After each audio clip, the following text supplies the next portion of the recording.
Good morning and welcome back to the channel. It's been about 6 weeks since I've been able to get out and put together a video. As you mentioned in my last video, I'd be tied up as I was transferring to a new job in northern Kentucky.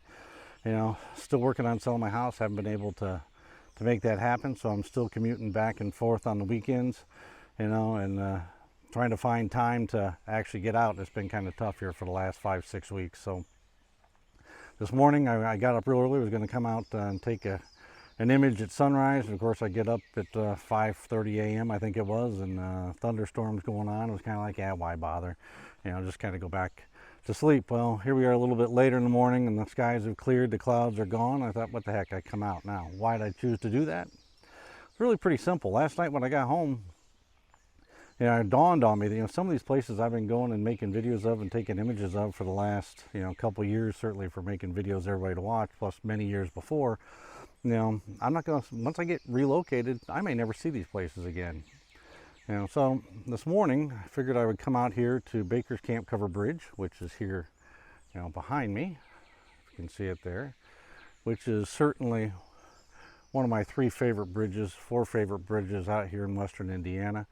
And I figured I would come back and, take an image or two of what I like to call an old friend, and kind of share with you how I go about trying to take a sharp image, to see if, one, just so I can see this place again because I enjoy it so much, and 2, kind of share with you just a couple little things that I do, when I'm taking images to make sure that they're sharp. So I think this is what we're going to do here. I'm set up. I'm going to take a couple images, and then we'll talk a little bit about how I go about, getting a sharp image. So stay tuned.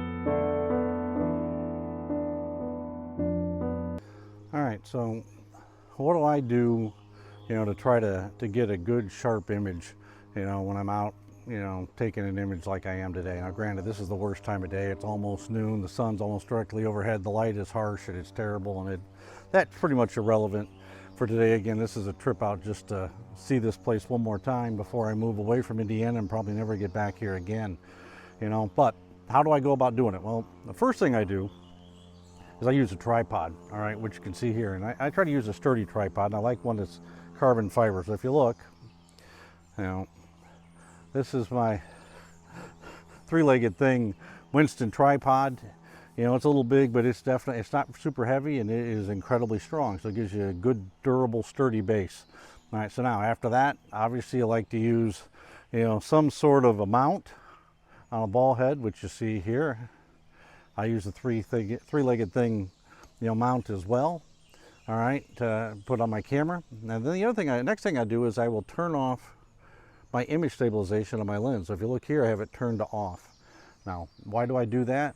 For some crazy reason, when you got image stabilization on and sitting on a tripod, it still tries to work, and it causes it to get shaky, and sometimes gives you a less sharp image. So I turn it off.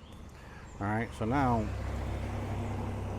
on the back of the camera, which again, see if we can get this to where you can see it, and I'm hoping you can because the light again is not the best. All right, so here's the back of my camera. As you can see how I have it. Now, one of the other things I will do is I will make sure my ISO is set low. All right, you can see here, all right, I've got it set at 100. I don't have it on auto, I have it set at 100. All right, the other things that I can and will do, all right, is I will change over to single point, or I guess single point is probably the right thing, or single servo, focusing. So instead of, where it's continuously looking for something to focus on, I set it so it's set to single.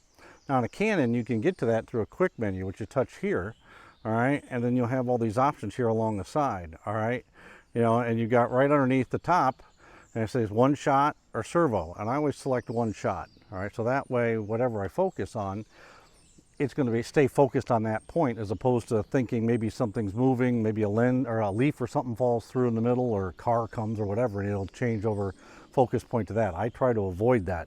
All right. The other thing that I will do, all right, is I will set for a delay. And it's kind of hard to see here in the light, but I don't, when I take the image, let's go back into that right here, all right, I set it for a 2-second delay, all right? So then when I take the image, instead of it being affected by me, it gives it an opportunity, all right, to, you know, not shake, and it'll be steady after a couple seconds and take a good image. Now, I practice those things pretty much every single day. Now, the other thing I encourage, especially to look at your cameras and see what you have for an option. In my camera, I have an option to where I can set all these things pre-programmed, all right, and then so when I go to shoot, all I got to do is select that, you know, what here is called C1, and when I pick C1, automatically I will be at those settings. So that way it's really quick and I can change to it. So I set C1, C2, C3 for different opportunities for different types of environments, so I can, you know, pick up, you know, really quickly on what I need to be doing. So I encourage you to, you know, look at your camera and see, you know, how you can set those ways, because it will help you get sharper images. Now let's talk for a second, if you want to do this, set it with a tripod. Let's say you don't have one, you want to do it handheld. All right, I would still switch everything over to, you know, to single point, all right, instead of having it in some sort of a continuous mode, all right, from a focusing standpoint. But I would then turn on my, you know, my image stabilization, whether it's in body or it's in lens, it really doesn't matter, or both.